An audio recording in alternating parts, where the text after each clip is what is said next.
ఈరోజు నువ్వు చేయవలసిన పని, నీ సమస్యలు చూస్తున్నావేమో, నువ్వు తీసుకున్న సొంత నిర్ణయము, నువ్వు తీసుకున్న తప్పుడు నిర్ణయం మీద ఆధారపడుతున్నావేమో. ఎలీమెలెకు కూడా అదే చేశాడు.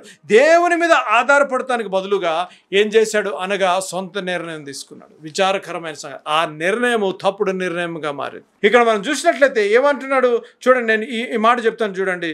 Faith is obeying God in spite of appearances and obeying God in spite of consequences. Elimelech ఏం చేశాడు? తన కుటుంబాన్ని తీసుకొని దేవునికి వ్యతిరేకంగా ఆయన దానికి వెళ్ళాడు. ఏం జరిగిందో తెలుసా? తప్పుడు నిర్ణయం ఏ రీతిగా మారిపోయిందో తెలుసా? చూడండి, జాగ్రత్త వినండి. తీసుకున్న సొంత నిర్ణయము, తీసుకున్న తప్పుడు నిర్ణయం ద్వారా ఎలీమెలెకు మరణించాడు.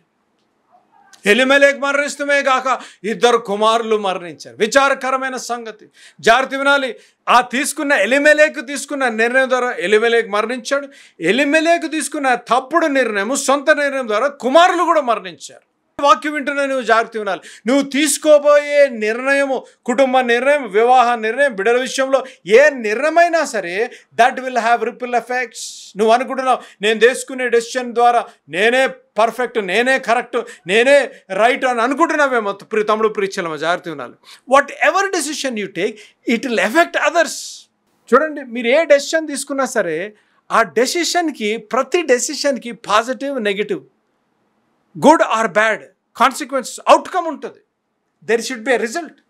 కాబట్టి ఎలీమెలెకు ఏం చేసుకున్నాడు చెప్పండి? ఏం తీసుకున్నాడు? సొంత నిర్ణయం, విల్ఫుల్ చాయిస్. నెంబర్ 2 ఏం చేశాడు? తప్పుడు నిర్ణయం, రాంగ్ చాయిస్ తీసుకున్నాడు. ఏమనుకున్నాడు? దేవుడు నాకు సహాయం చేయలేడు, నేనే సహాయం చేయాలి నా కుటుంబానికి, నేనే నా భార్య బిడ్డలను కాపాడుకోవాలా, నేనే నా భార్య బిడ్డలకి ఆహారం పెట్టాలా, నేనే నా భార్య బిడ్డలకి సమకూర్చాలా అని అనుకున్నాడు. కానీ దేవుడు అద్భుతాలు చెయ్యగలడు, దేవుడు విమోచించగలడు, దేవుడు అడిగిన వాటికంటే, ఉంచిన వాటికంటే అధికంగా దీవించే దేవుడు. దేవుడు ఎటువంటి కష్ట నష్టములు ఉన్నా, ఇరుకులపై కరువు వంటి పరిస్థితులు ఉన్నా సరే దాంట్లోంచి బయటికి తీసుకొచ్చే దేవుడు. క్రీస్తుతో సమస్తము సాధ్యము అని మర్చిపోయాడు. భయపడకము, జడయకము, యెహోవా యందు ఆదరించి యెహోవా వైపు చూడమని మర్చిపోయాడు ఎలీమెలెకు. యెహోవా నా రాజు అని మర్చిపోయాడు. నువ్వు మర్చిపోయావేమో. కుటుంబంలో సమస్యల, వివాహంలో సమస్యల, నిజ జీవితంలో సమస్యల. ఈరోజు నీకు ఒక శుభకరమైన వార్త. ఎటువంటి డెసిషన్ తీసుకున్నా సరే ఆ డెసిషన్లో సతమతమవుతూ కన్నీరు కారుస్తూ హృదయం గాయమైందేమో ఈరోజు.